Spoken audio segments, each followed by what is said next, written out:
mantakin mo, pumunta sa Amerika si Marcos, hindi sumama. Hindi, sa tingin ninyo, desisyon ni Marcos na hindi isama si FL? Hindi, isipin nyo mabuti yun ha. Sa tingin ninyo, desisyon ni Marcos na hindi isama si FL? Ako ha, ang opinion ko dyan, sa tingin ko, sinabihan siya, wag mo na isama yung asawa mo. Medyo may problema kami dyan sa asawa mo. Baka ganun. Hindi ko sinasabing ganun talaga. Pero posibleng ganun. Yeah? Basta dito mag-usap tayo. Let's have a deal. Huwag mo na isama yung asawa mo. Kasama ko. Diba? Tapos ang usapan kung sinama niya. Mas ano pa yun. Mukhang mapapahiya yung mga nagsabing na-involve si FL. Imagine niyo lang ha. Lawakan yung isip nyo. Kung isinama ni Bongbong Marcos si FL sa Amerika, tapos gagamitin nila yon, lalong-lalo na si Claire. Gagamitin niya yun at sasabihin niya, kung talagang sangkot yan sa criminal activity, kung talagang na-question niya ng Beverly Hills, bakit sumama pa sa Amerika? Pwedeng ganun. Alam mo, naandun din yung mga katulad ni Joey, nila Trixie. Tapos, mausap kami. Tungkol kay Amy. Hindi, totoo to. Walang biro ito ha. Pero, kasi, ng mga opinion nila tungkol kay Amy, opinion ko, opinion ng Banateros tungkol kay Amy. Doon, diretsuhan kami. Basta kami. No kami kay Amy. Ayaw namin yan. Kahit anong mangyari sa 2028, hindi pwedeng tumabi-tabi yan kay BP Sara Duterte. Bulabugi namin yan si Amy. Yan, kaya naman umalat. So, bali, ano lang nyo, bantay-bantayan nyo lang habang kayo po ay nakikinig sa maganda kong busis. Anyway, matindi yung pag-uusapan natin ngayon ha. Si BP Sara Duterte, naku po, marami na naman siyang pinasabog. Talaga nga naman, nagkaroon pa naman ng event dyan sa The Hague. Nandyan din po yung ilan nating mga kababayang tumakbong senador. Nandyan si Jimmy Bondoc, nandyan si Boss Dada. Si Boss Dada gusto atang tumakbong senador. Pero hindi niya nakaya. Kasi yung tuhod niyan, wala na, wasak na sa sobrang laki niya. Hindi na nga makalakad ng diretso, pareho na sila ni Lisa Marcos maglakad. Parang penguin. Yung totoo, Boss Dada, parang ikaw ata yung double agent eh. Pareho kayo maglakad ni First Lady. Di ba? Gaganong-ganon. Hindi, baka mamaya kasi, yan means malay nyo, nasa family yan. Di ba, malay mo, kapamilya pala ni Boss Dada si First Lady, di natin alam, pero pareho sila ng galawan. Di ba? Anyway, nandyan din po si Boss Dada sa The Hague. Pakibati ako ha. By the way, hingin nyo sa kanya yung sombrero. Ang dami kong pinadala sa kanyang sombrero ha. T-shirt ha, baka mamaya binibenta niya dyan para pangkain niya. Libre po yan ha. Pinamimigay po ni Boss Dada yan ng libreng-libre. So, hingi lang po kayo kay Boss Dada. Pagka tinanong kayo, sino nagsabi sa inyo manghingi ako? Sabi nyo, sabi ni Banat Bay, madami daw siyang pinadalang sombrero sa'yo. Okay? So, huwag kayo maniniwala sa kasinungalingan niya na wala akong pinadala. Marami akong pinadala. Ewan ko kung binenta niya o itinapon niya. Baka pinagkakitaan niya kasi marami daw nang hihingi dyan. Marami nagsusulisit dyan. Ewan ko kung totoo yun. Pang-sulisit para daw makapag-cruise. Sabi ko, Cara-Cruz lang, kailangan mo pa mag-sulisit. Mura-mura lang ng Cara-Cruz, barya lang yun. Ba't mo kailangan mag-sulisit? Biro lamang po. Anyway, eto na nga, simulan na natin yung issue kay BP Sara Duterte. Pero bago po yan, ang isa pang mainit na issue ay yung nilabas ni Roberto Tiglao na parang police report. Tapos, tinabla ng Malacanang at sinabi ng Malacanang fake news daw yon. Pero ang iba naman ang sagot ni Roberto Tiglao. Panoorin po natin itong balita. Wala problema sa Malacanang kung isnabin ni Senador Bato de la Rosa ang ika-4 na sona ni PBBM. Pero wag na lang daw sanang makisakay si de la Rosa sa mga pekeng balita. Ang detalye sa agenda. Wala kang pakialam. Wala kang pakialam, Miss Castro. Ikaw talaga, Claire. Ano mo pakialam mo kay Bato? The report niya, Alam mo, Miss Castro, pasensya na ha. Ang atupagin mo, yung trabaho mo. Ang trabaho mo, ipamalita ang mga supposedly accomplishment ng amo mong si Marcos. Hindi mo ginagawa yung trabaho mo. Pinakikila mo yung buhay na may mga buhay. Ivy Reyes. So, sana kung di masyadong makarating, ay mapakinggan niya. Unbothered ang Malacanang sa hindi pag-attend Ano, pakikinggan namin kasi nungalingan ni Marcos? Alam naman namin puro kasinungalingan na sasabihin niya sa SONA. Gusto mong pakinggan namin? Why would we listen to the lies of Bongbong Marcos? It's all lies. Everything that he's saying is lies. Propaganda. Diba? Sabi niya, BS. Anong BS? Alam niyo na yun, sa Amerika, it's BS. You know? Alam mo mga American BS. O, di ba? Puro lie yan, ba't pa namin pakikinggan? Sige nga, anong mo dyan? Palusot ni mo. Senator Bato de la Rosa sa 4th State of the Nation address ni PBBM. Kahapon, sinabi ni de la Rosa na may personal siyang conflict sa ilang mambabatas at opisyal ng Malacanang. Kesa pumunta siya na nakasimangot, huwag na lang. Okay lang naman po, karapatan naman po niya yan kung hindi po siya pumunta. Pero mas maganda po, sana madinig niya po kung ano ang naging, Kasinungalingan. naging trabaho at magiging programa ng Pangulo sa SONA para po hindi siya maligaw. Kasi mas maganda pong pakinggan niya mismo kung ano sasabihin ng Pangulo kaysa Maligaw? maglagay sa mga... Maligaw? Sige nga, madam. Magbanggit ka nga ng isang pangako na ipinangako niya last time na nagsona siya na natupad. Yung pinagmamalaki niya ang punyetang 5,500 na flood control project. Diyan pa lang mukha na kayong Di ba? Hindi totoo po, Huwag na tayo magmaang-maangan. Ano yung pinagmamalaki niya? Yung SONA, 5,500. O na flood control project. Kita mo nga ngayon, suminga lang ang langit, bahana. Sasabihin nyo, 5,500. Kasinungalingan. Ano pa sinabi niya? Yung pogo, ipatitigil na, palakpakan ng mga ulul. Tumigil nga pogo, namayagpag naman yung online na gambling na Pilipino. Anong pinagkaiba nun? Mas matindi pa nga ito At least yung pogo, ang market lang nun, mga in-check. Hindi, totoo naman Alam mo, eto ako against talaga ako sa lahat ng klase ng gambling. Pero mas malala pa pala itong Pigo, yung sa Philippine na sariling mga online. Diba? Kasi yung pogo, ang target lang nila, yung mga in-check na hindi, kasi bawal nga sa kanila ang sugal, di ba? So nag-o-online sila, nag-underground. So dito nila ginawa yung parang operation. Although there are criminal aspect na kasangkot po ng pogo. And ako, against talaga ako dyan. Dapat talagang tanggalin na yan. Hindi na napapanahon yan. Pwede pa sana nung panahon ng pandemya na hindi nakakalabas ang tao. Pero this time, malala na dalang krimen yan. Dapat talaga matanggal. Okay na sana Di ba nung in-announce sa tatanggalin? Pero ano nangyari? Kaya pala tinanggal. Ito talaga ang totoo. Kaya tinanggal yan kasi nga para yung mga Pilipino na may pagmamay-ari ng sugal ay mamayagpag. Kaya nga may pag-aaral dyan Nung nawala yung pogo, umakyat, pumutok ng sobra-sobra. Ibig sabihin, nag-boom yung online na mga casino, online sabong, online na kung ano-ano. Sumabog lahat yan. Ibig sabihin talagang namayagpag. Di ba? Kahit wala ng pera, isipin mo mga jeepney driver, wala ng pera, nagsusugal. Yung mga packboy na hindi dumadami. Alam mo kung bakit dumadami packboy? Alam mo yung packboy, PAK boy. Linawin natin packboy. Alam mo yung mga packboy kaya na namayagpag yan? Kasi kailangan nila ng pera. So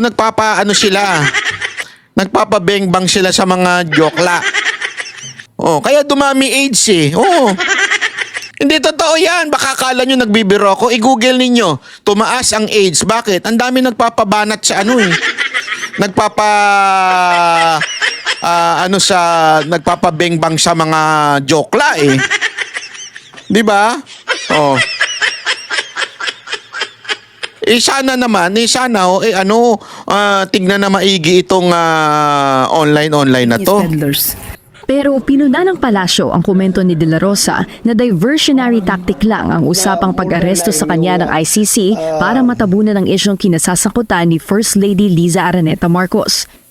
Tandaan po natin, ang content na ito sa nasabing fake police report ay una po natin nadinig. Kung di po tayo nagkakamali ay sa Vice Presidente. Kaya po natin nasabi noon na Gaga ka! Ay, sorry naman. Ha? Hindi siya. Hindi siya yung sinasabi ako ng gaga. Yung pong yung mga nagpapakalat. Ay, kasi sinasabi niya yung papakalat daw ng fake kung di po news. tayo nagkakamali ay sa Vice Presidente. Kaya po natin nasabi noon na siya pala ang source ng fake news. Hindi!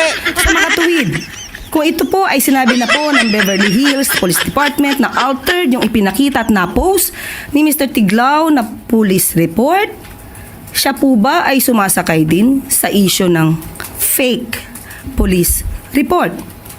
Bumuelta naman ang journalist at dating presidential spokesperson Rigoberto Tiglao matapos siyang tawaging fake news peddler ng Malacanang.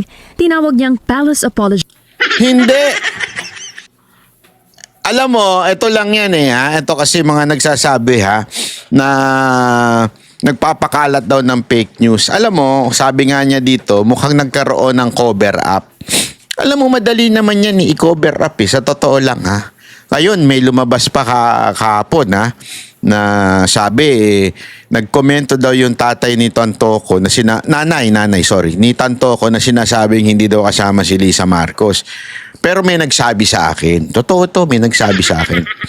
Sabi sa akin, alam mo ba, Natbay, kilala ko yan. Personal kong kilala yan. Oo, sabi. Personal kong kilala yan.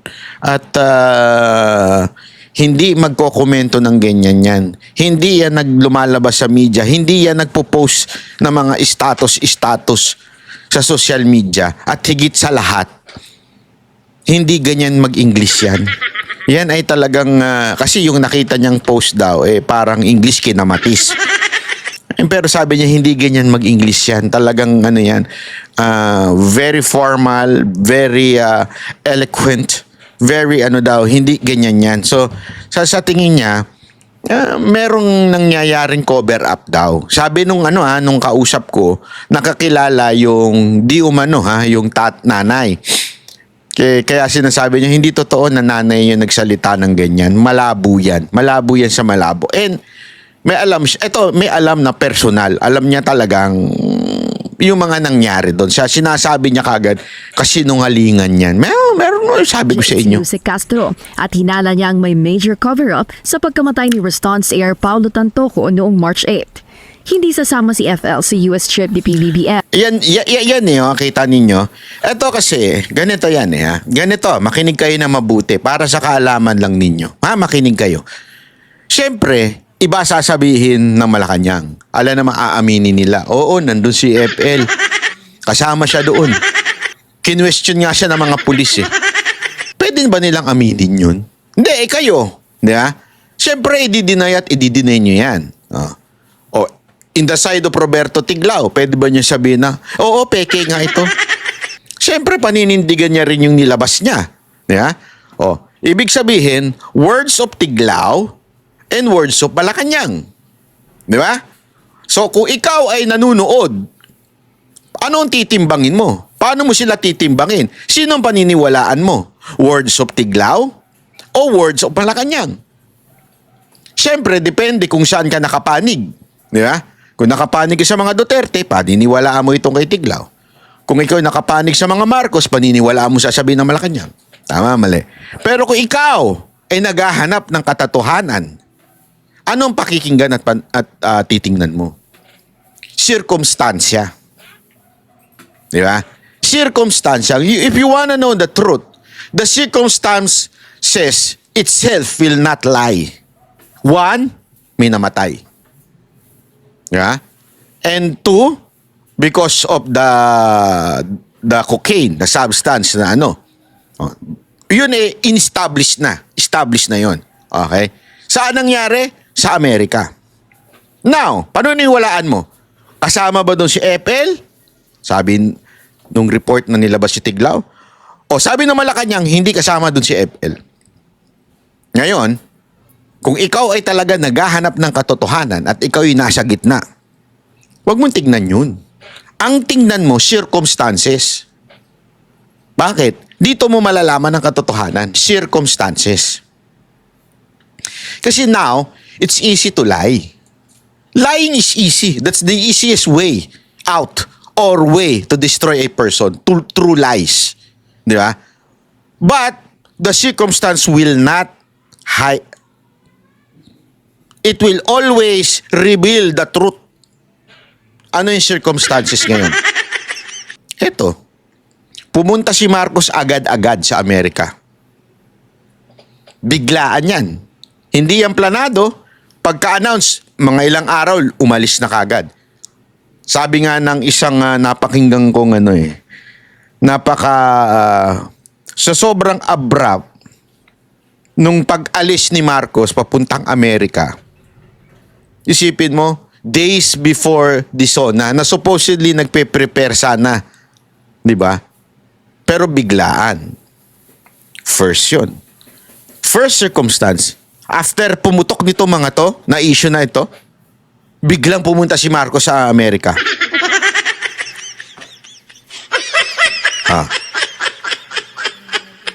Pero sabihin mo, baka may planado naman yan. Okay, pero alam natin, alam ng lahat.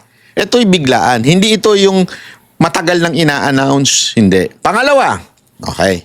Pangalawa, bakit hindi sumama si EFL kung walang problema? Di ba? Doon pa lang, malalaman mo na, naku po, may problema talaga to. May problema talaga to. Bakit siya hindi sumama?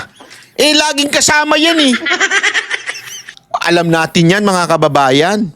Alam natin yan. Hindi yan yung tipo ng katulad ni Pangulong Duterte na hindi mo malaman kung sino kasama, pero sure tayo kung sino kasama. Pero, di ba? Eto, laging kasama. Pero bakit this time? For the first time, sabi nga, for the first time, hindi sumama si EFL. Saan? Sa Amerika. So, kung ikaw ay matalino at hindi mo titignan yung sinabi ni Tiglao, hindi mo siya titignan yung sinabi ni Claire Castro na Malacanang, timbangin mo na lang yung mga nangyayari. Bakit hindi siya sumama? It speaks so much. Hindi na natin kailangan alamin pa yung sinabi ng dalawang side. Eto pa lang, obvious na. Hindi, kayo na. Di ba? Nagkataon lang. Nagkataon, first time nangyari. Sa lahat ng state visit ni Marcos, first time nangyari ito na hindi sumama. Saan? Sa Amerika pa. Nagkataon lang. Sinong niloko ninyo? Gago! Di ba? Huwag na tayo maglokohan. Sasabihin nila, hindi kasi pumunta sa ibang bansa. Kasi pumunta sa Middle East ata ito si FL eh. Ang tanong, planado ho ba yun? Meron ho bang media na makakapagsabing pinlano na yan way ahead of time na nagkasabay si Marcos at saka si FL pumunta sa ibang bansa? Hindi, walang ganun. Kayo na ngayon na maghusga. Pero wala raw itong kinalaman sa issue. First Lady Maria Luis Araneta Marcos will travel to Riyadh, Kingdom of Saudi Arabia on the 17th kahapon to 20th July 2025 on a working visit to meet overseas Filipino workers. Paalala ng pala. Tingnan mo, nagpunta to meet the overseas Filipino workers ni hindi man lang sinabi kung imimit niya yung hari doon, kung ano meron doon, inimbitahan ba siya kasi may convention. Walang ganun, biglaan. I mean, hindi ka naman siguro tanga, di ba? Hindi ka naman siguro tanga na hindi mo masabing, oo nga, there is something, di ba? Hindi ko, ako, again I will not teach you how to think. Di ba? I will not tell you the conclusion. Pero if there is one thing na I will tell you is, tingnan ninyo yung circumstances. Huwag lang kayong maniwala sa pronouncement ng Malacanang. Huwag lang kayong maniwala sa pronouncement ng mga quote-unquote Duterte supporter. Kayo mismo tumingin. Anong nangyari? Bakit ganun? Biglang nagkaroon ng mga event. Hindi naman siguro kayo tanga. Hindi naman, ako naniniwala ako mga Pilipino, hindi naman tayo tanga na hindi natin malalaman yung nangyari na yung mga coincidence kuno. So, hindi sila ang nagsimula ng isyong ito. Pero Oh, di ba? Kaya nga sinasabi ko nga sa inyo mga kababayan, again, maging mapagmatsyag kayo. Matalino tayong lahat eh. Kailangan lang talagang busisiin natin yung mga pangyayari.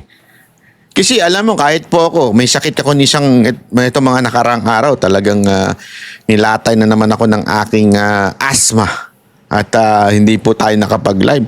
Pero nung pinapanood ko yung mga news tungkol doon sa nilabas nilang fake news daw, kasi merong sinabi ng Beverly Hills, ganyan-ganyan, bla bla bla, na kesyo yung lumabas na dokumento.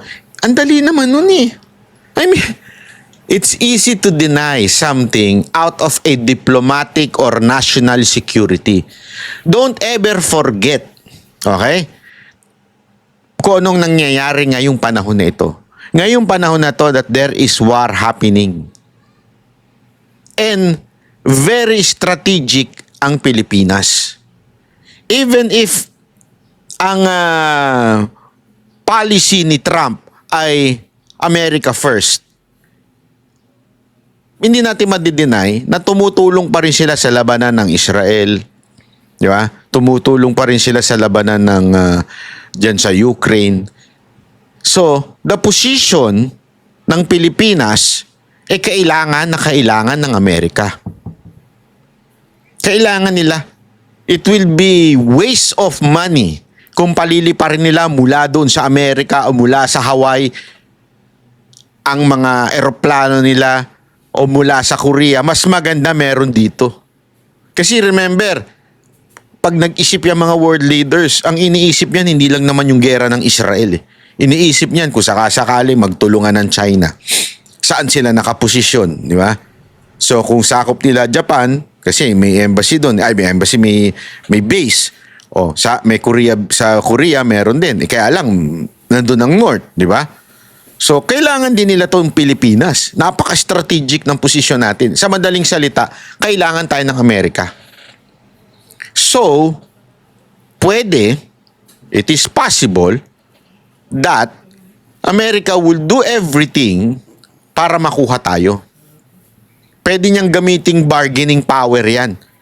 Yung nangyari sa LA, sa Beverly Hills. Yeah? Okay. So, you need us now. Oh. Therefore, we will give you safety. Ibig sabihin, pababayaan itong issue na to. Kasabihin namin, halimbawa lang ito ay maaring theory ko lang Pero ito rin ang realization ng iba mga nagsasalita dito. Pwedeng sabihin nila na kailangan natin ng Pilipinas O sige, i-cover up namin to. Anyway, wala namang itong epekto sa bansa namin Sa inyo yan, problema nyo yan. Basta sa amin, kung i-cover up namin ito, basta malaya kami sa bansa ninyo. Dagdagan namin ng mga base yan, kung bahala ka sa amin. I scratch your back, you scratch my back. Parang ganun yun di ba? Di ba? Ganun yun Parang anuin mo na, sige, tulungan kita. Tulungan mo rin ako. Kailangan namin. Di magpadala kami dyan ng isang katerba. Pero halika dito, sermonan muna kita, Marcos. Hindi, biro lang. Walang ganun. Pinupunta para sermonan Parang hindi, parang alam mo, naalala ko nga yung nangyari kay Zelensky, di ba? Medyo nasermonan siya doon sa meeting. Di ba? Parang ganun baka ganun ang gawin dito kay Marcos masermonan Baka lang hindi ako sure Kasi siyempre, remember, ayaw din naman ni Trump yan Kaya lang, ngayon, kailangan niya ng kaalyado ng mga bansa para sa kanyang gera, di ba? Sa gera ng Amerika. So, tulong lang. Tulungan tayong dalawa. Eh ano ba naman itong sabihan lang namin yung pulis namin na wag niyong ilalabas yan ha. Eh ano na lang yan. Sa atin-atin na lang yan. Wag nyo nang ilabas yung investigasyon na yan. Pwede naman ganun eh. But the mere fact na may nakuha si Tiglaw, di ba? Eh medyo saan ang galing yun? Maki-question mo. Tapos, mantakin mo, pupunta sa Amerika si Marcos, hindi pong sumama. Hindi, sa tingin ninyo, desisyon ni Marcos na hindi isama si FL? Hindi, isipin nyo mabuti yun ha. Sa tingin ninyo, desisyon ni Marcos na hindi isama si FL? Ako ha, ang opinion ko dyan, sa tingin ko, sinabihan siya, wag mo na isama yung asawa mo.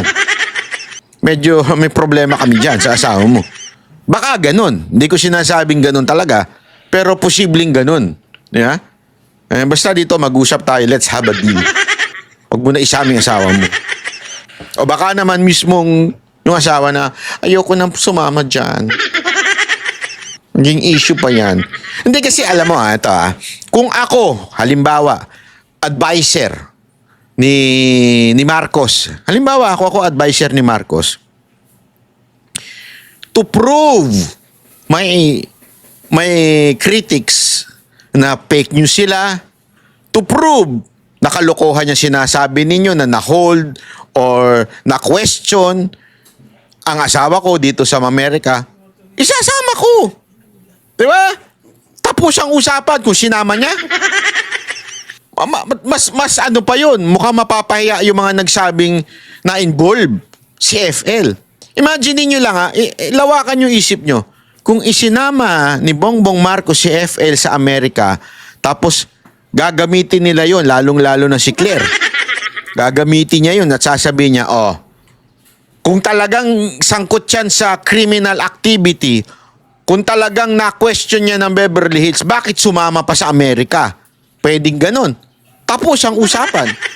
Hindi, sa totoo lang kung ako yung advisor ni Marcos, gano'n lang sasabihin ko Tapos na usapan, isama mo sa Amerika yan. Tapos na. Bakit hindi sinama? Yun ang malaking dyan. Malaking katanungan. Yeah? Malaking katanungan, bakit hindi sinama? Tapos ang usapan ko, sinama yan? Wala na. Tapos na lahat yung nagsasabing kinwestiyon siya, na-involve siya, kasama siya, tapos na. Bakit sinama at ba't pinayagan? Di ba? Pero hindi sinama May problema. Ano sa tingin niyo mga kababayan? May comment nyo dyan. Ano sa tingin ninyo? Pag-usapan ninyo yan. Diyan sa baba. Ba't sila na nag-usap? Hindi. Mag-uusap-usap din tayo dyan sa baba. Comment kayo. Eto na. Pag-usapan naman natin yung birada ni VP Sara Duterte, yung latest speech niya sa The Hague, doon sa event. Maghahabol sa amin dito, kami ang pinaka makapangyarihan dito. At yan silang lahat, wala sa ating pinakamamahal na dating Pangulong Duterte. Noong isang kahapon, nandito ako, bumisita ako kay President Duterte. Sinabi ko sa kanya, bukas, meron kaming rally. Sabi niya, ano ang rally nyo? Sabi ko, lama mo ang isang mali sa paggawa pa ng isa pang mali. Diba? Correct. Tapos sabi niya, bakit? Meron pa bang mga tao na pumupunta doon? Sabi ko, ang daming Pilipino sa buong mundo ang lagi-laging gumagawa ng pagtitipon.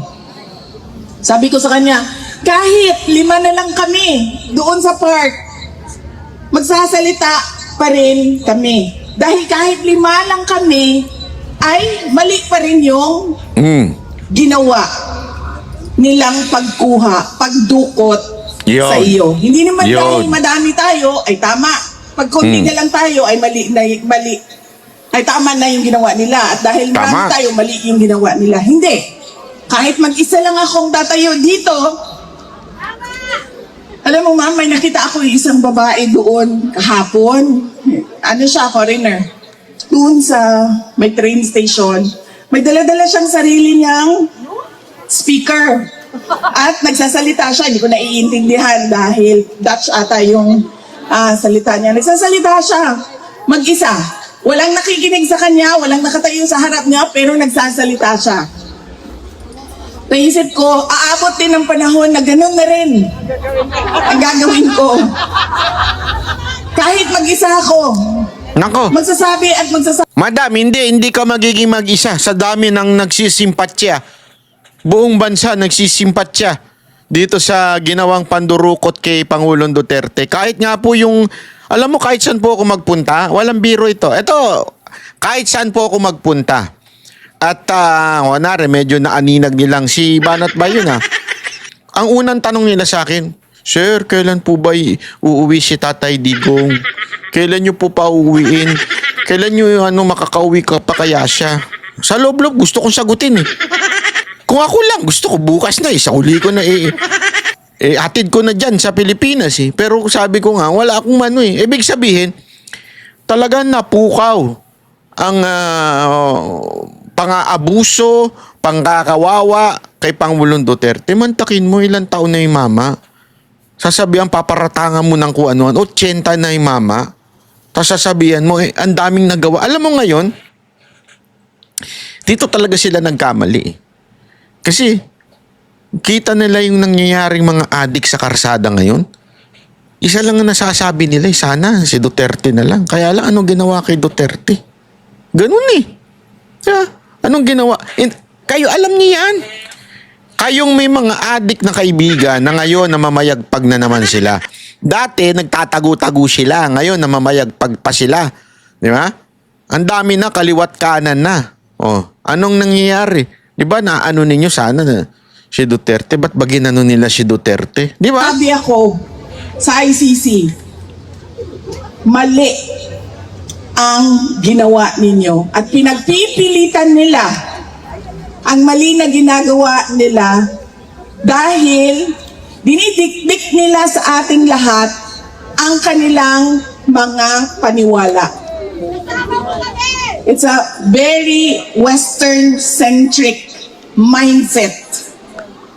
Nakita niyo ba kung meron silang nakuhang mga malalaking detainees, mga akusado? Saan sila lagi kumukuha ng mga tao na nililitis nila? Sa Africa. Andun sa loob, kasama namin. Hindi ko lang sila makausap dahil French ang kanilang pananalita. Ganon ang ginawa ng ICC. At ngayon, dahil alam nilang dalawa, alam ng ICC, alam ng administrasyon ni BBM na wala kahit isang ebidensya, ay gumagawa na sila ng ebidensya. Lahat ng namatay, war on drugs. Lahat. Yan. Kaya nga may mga biro-biro kahit yung kay Magellan, kasalanan ni Duterte. Yung kay Ninoy, kasalanan din ni Duterte. Lahat ng namatay, isisi nyo kay Duterte. Yan, pati nga yung buto di ba? Hindi, pati yung sa sabong, sinisisi niya yung kay Duterte. Ang buto. War on drugs. War on drugs.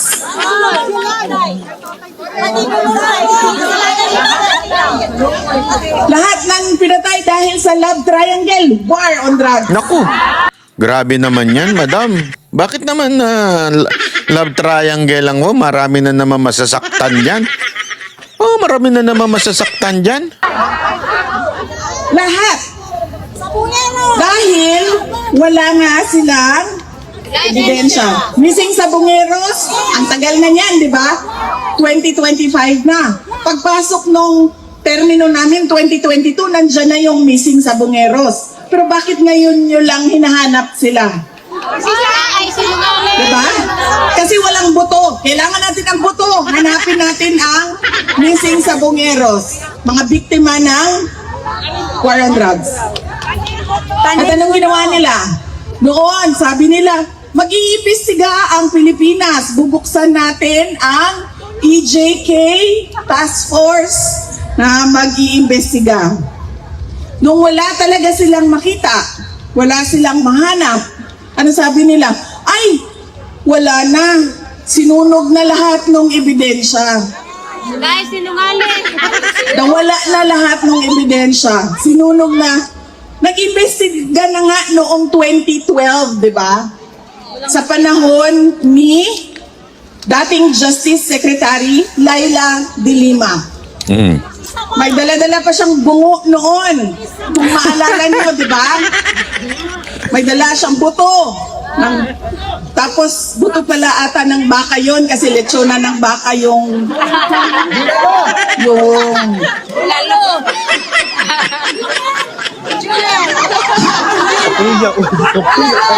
diba? Nag-investigate na sila 2012. O, nagbukas na ko noon ng inquiry 2024. Hanggang ngayon, wala silang ebidensya. Pero hinawakan pa rin nila. Si dating Pangulong Rodrigo Duterte. Kasi ito na lang yung kaso namin. Hindi namin mahuli si Netanyahu eh. Hindi namin mahuli si Putin. Panghawakan namin ito si Duterte kahit na wala kaming ebidensya. Para may budget sila. Sinasabi na namin, sobrang tagal niyo na siyang pinanghahawakan, dinidetain sa pre-trial stage. Diba? Sobrang tagal na. Ibigay niyo yung... Hoy! Sandali, pag nagsasalita si BP Sara Duterte, wag na kayo nagsisigaw-sigaw dyan. Hindi namin maintindihan. Buti na lang na ayos ko yung audio nito. Pwede ba pag nagsasalita si BP Sara Duterte, ganun lang muna. Relax lang, relax. Huwag masyadong mainit ang let her talk. Alam mo, mahirap yan. Yung nag-i-speech ka, tapos may nasigaw. Ano to, sinihan? Pinangungunahan yung sinasabi ni BP Sara Duterte. Relax lang ha, relax lang. Interim release. Kasi sa inyo naman na provision yan eh. Interim release, nandyan nakasulat. Pero anong sabi nila? Ay hindi pwede. Dahil ang gagawin niya ay tatakbo siya. A flight risk daw. Nako, Paano naging flight risk yan? Nahirapan na nga yan umakyat ng magalakad-lakad. eroplano. Paano mo itakbo yan? Na pag sinabi mong, oh tara na, pack up na, nandyan na sila, huhulihin tayo, hindi nga siya makalakad ng maayos. At saka wala siyang ibang gustong puntuhan, kundi umuwi sa Davao City. Sinasabi niya, yung mga supporters, oo, totoo, matanda na siya, pero yung mga supporters niya, tinitreaten nila ang mga witnesses, mga prosecutor, ang ICC. Wala ngang witnesses, sinong ititreaten? Kaya nga. Mawalan sila ng budget. Ang sinasabi nila, ay, madami siyang baril, madami siyang pera. Ngayon nga, binibenta na nga yung bahay niya kasi duda ko, kailangan ni Hanilet ng pera. Ha?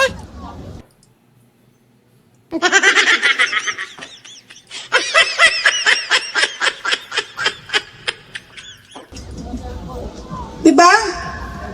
Hindi na makatarungan yung sinasabi nila sa paghawak at pag-detain kay dating Pangulong Rodrigo Duterte. Kaya sabi ko, hindi ako mapapagod Ako din. sa paulit-ulit na pagsabi sa kanila. I-dismiss na nila yan o di man ibigay nila ang interim release. Yes. Dahil meron ng bansa na nagsabi, tatanggapin namin siya dito. Lahat ng gusto ng ICC, gagawin namin. Ibigay niya sa amin si Duterte. Meron na eh. So bakit niyo pa kukontrahin yan? Alam niyo namang mahina yung kaso. Takot sila. Mayroon ko magapang. Kasi wala na silang Ano yan? Ay, ano yan? kaso. Pag na-dismiss ang kaso ni Duterte. Ano pa bang silbi ng contribution ng mga member states sa ICC? Tama. Walang kaso. Wala nang Wala na silang trabaho. magko-contribute. Eh, di wala naman kayong nakakulong eh. Wala naman kayong kailangan na patakbuhin na kulungan eh. Wala na silang allowance. Wala naman kayong kailangan ng mga assistant, mga prosecutor dahil wala namang kaso na eh. Tama. So bakit ba kaming mga mayayaman na mga bansa magbigay Budget. sa ICC? Pakulong si Marcos. At ilan na ba ang umalis sa ICC? Pilipinas, umalis na. Mm. Sino yung isa? Hungary, umalis na. Amerika. Dahil nagising na. Amerika, nagsabi. Alam na nila. May panahon pa, ma'am. Ano kayo? Huwag ka na mag-no, mama! Ma'am, please, ma'am. Ma'am, Huwag ka na mag-no! Talaga ka ng presidente! Ma'am, 2028. Uuwi na kami, ma'am. Takbo na, ma'am. Promise. Hindi kasi Hoy, gawa. promise niya yan, ha? Uuwi kayo pag kumandidato siyang presidente. Hindi, pare, kampanya. Hindi naman ibig sabihin for good. Ano tayo? Itulungan natin. Mangampanya tayo. Tulong-tulong, taong bayan. Alam nyo, kung hindi taong bayan ang kikilos sa 2028, mayayari si BP Sara Duterte. Mayayari. Sinasabi ko na sa inyo. Ngayon pa lang, 2025 eh. Grabe na yung ginawa ng Comelec eh. Diba? Oh, kaya mayayari talaga. Kaya dapat overwhelming ang lamang. Pag hindi overwhelming ang lamang, naku po, delicates tayo dyan. Yayariin yan, sigurado ako. Oh, tingnan mo. Tingnan mo ha. Balita ko nga, yung kay Pacquiao, ipapanalo ng Comelec eh. Gago! Oh, yun ang balita ko eh. Sasabihin ng Comelec, panalo si Pacquiao.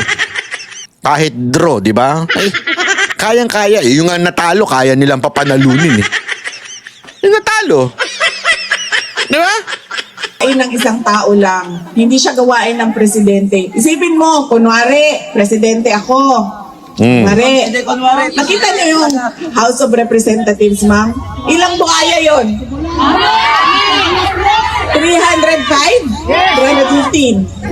O sabihin na lang natin, hindi buhaya yung iba. 295. Pwede buhaya. Tanggalin, ma'am. Kami ang ipalit. Ayun. OFW ipalit. Kaya nga nung kampanya, di ba, nangampanya ako sa inyong lahat. Sabihan natin Kasi yung mga naiwan sa gamit Pilipinas. sa tripod yung ano. Hindi isang dahil sikat, hindi dahil galing sa dinastiya, hindi dahil paulit-ulit kapamilya ng politiko ay ilagay natin dyan. Piliin natin yung karapat-dapat at marunong. At nag-iisip siya para sa bayan at sa taong bayan. Diba? So, isipin mo ma'am, sa susunod na eleksyon, nandyan na naman sila.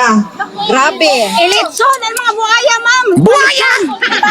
Kahit binoto mo. Kaya hindi siya magagawa ng isang tao lang. Tama. Kailangan baguhin natin. Tayong lahat, sama-sama, Tama. baguhin natin. Nandito kami, VP! Kahit Totoo yan, ma'am. I agree. I totally agree sa sinasabi mo na may dayaan sa nakaraan na eleksyon. Ayun. Ayun na. Totoo yan, mga kababayan. Alam naman natin lahat yan eh. Na kaya nga mga kababayan, napaka-importante. Ito, sana lang magkasundo-sundo tayo. Kasi kahapon nga di ba? Meron akong pinost yung tungkol dito sa nag-birthday. Inimbitahan tayo ng isang birthday. Birthday po ng isa sa mga talagang solidong Duterte. Si Ma'am Jazz. Pangalanan ko na. Birthday ni Ma'am Jazz. Di ba? Alam naman po natin na protocol talagang malapit sa mga Duterte. Alam mo, naandun din yung mga katulad ni Joey, nila Trixie. Tapos, mausap kami. Tungkol kay Amy. Hindi, totoo to. Walang biro ito Pero, kasi, ng mga opinion nila tungkol kay Amy, opinion ko, opinion ng Banateros tungkol kay Amy. Doon, diretsuhan kami. Basta kami. No kami kay Amy. Ayaw namin yan. Kahit anong mangyari sa 2028, hindi pwedeng tumabi-tabi yan kay BP Sara Duterte. Bulabugi namin yan si Amy. Pero sila, They see a different angle. But we respect each other. Kasi nga, we have a common denominator. Ano yon? Alamin denominator, di ba? Yung sa baba. Di ba? Yung sa pagka, ano yan, fraction, yung mga ganyan. Sa mathematics, di ba? As long as we have common denominator, which is Duterte. The Duterte. Si Pangulong Duterte at saka si VP Sara Duterte. We can be united as one. Yeah? Even if they like Aimee or they believe that Aimee would help Duterte, I'm not saying they will gusto nila sa 2028 yun, ha? Hindi yun ang sinasabi ko. Etong nakaraan 2025, they really believe that Aimee is a good choice for Senate. No? Okay, no problem. Iba yung opinion ko sa opinion nila. Pero we are united for VP Sara Duterte and PRRD. Unity. Yan ang tunay na unity. Kaya wag ho kayong papadali doon sa mga trying to divide the Duterte supporter. Yun lang sa akin. Wag ho tayong papadali doon. Ako, ito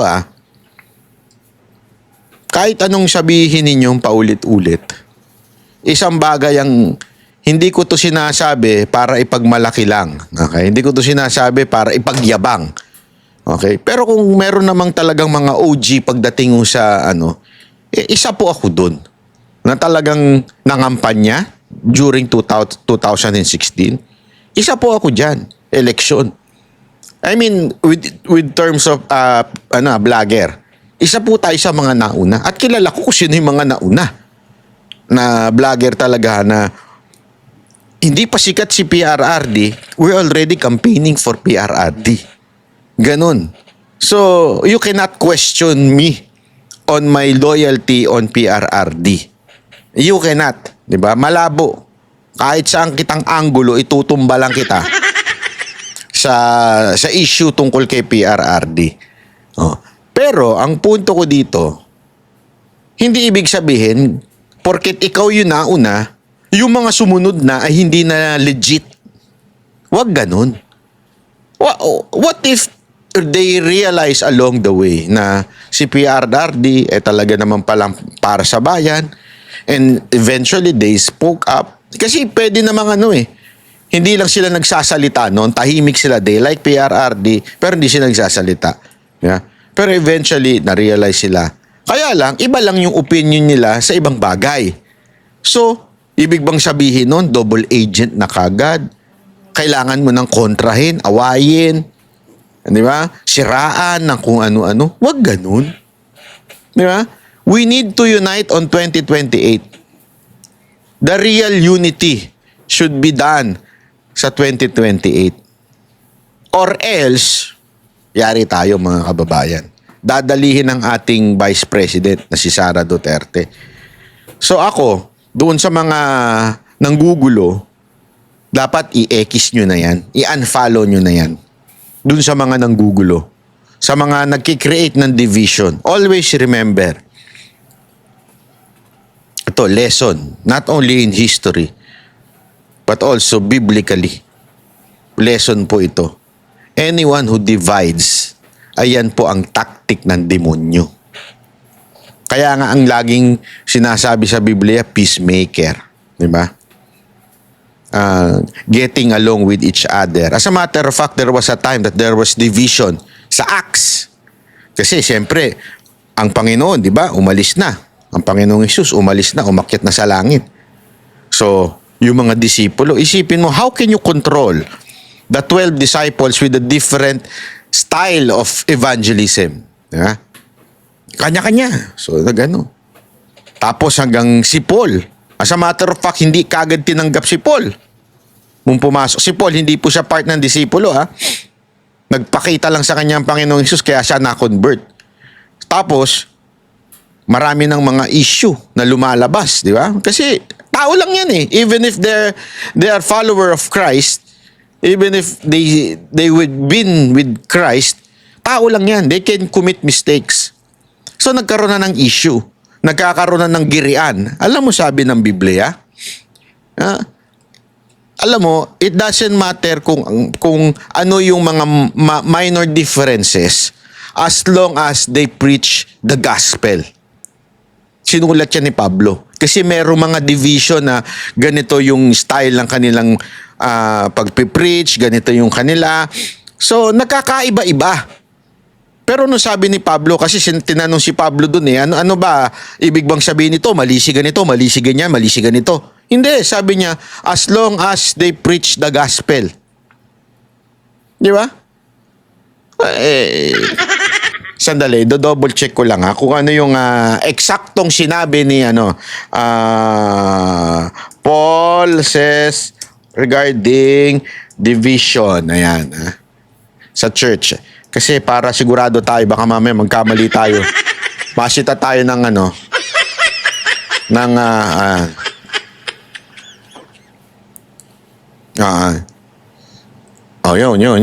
Ayan, sabi niya, I appeal to you, brothers and sisters, in the name of our Lord Jesus Christ, that all of you agreed with one another what you say, and there be no divisions among you, but that you perfect, united mind and thought. Is Christ divided? Was Paul crucified for you? Were you baptized in the name of Paul? Hindi na importante kung sino nagbaptize sa'yo. Ang importante, si Christ. Yun yung ibig niya sabihin. Yeah?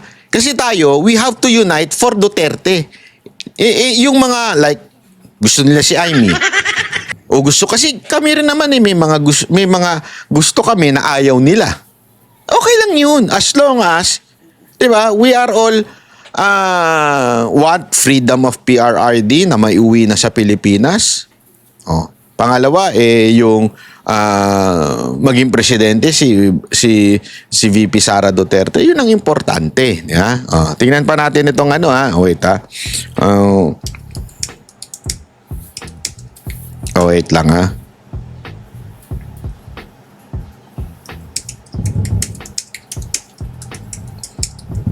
wait. Chotomate.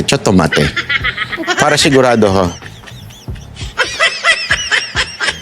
Ayan, sabi niya dito, ito. Tama. Si Pablo nga nagsabi sa Philippians 1:15 to 18. Is it true that some preach Christ out of envy and rivalry? Pinipreach daw si Christ out of inggit at rivalry. But others out of goodwill. Yung iba daw, dahil talaga sa kabutihang kalooban. The latter do so out of love. The former preach Christ out of selfish ambition. Isipin, di ba? Ito, mga to, selfish to. Ito, mabuting tao to. But what does it matter? Yan ang sabi ni Paul, The important thing is that in every way, whether from false motives or true, Christ is preached, and because of this, I rejoice. Kita nyo yung mindset ni Paul? Yeah? Hindi, kung sila, inggit, kaya nila pinipreach si Christ, at ito, mabuting tao, kaya pinipreach si Christ out of love, okay lang, as long as Christ is being preached, yun ang kanya. Yeah? Ganyan dapat, ang tamang pananaw. Dapat, hindi divisive. Ang problema, yung iba nating mga kababayan na quote-unquote Duterte supporter pero divisive. Mag-ingat kayo. Yan ang lagi niyong tatandaan. Pag ang isang Duterte supporter divisive, masama yan. May topak yan. In short, luka-luka. Okay? So yan ang lagi niyong tatandaan, ha? Okay?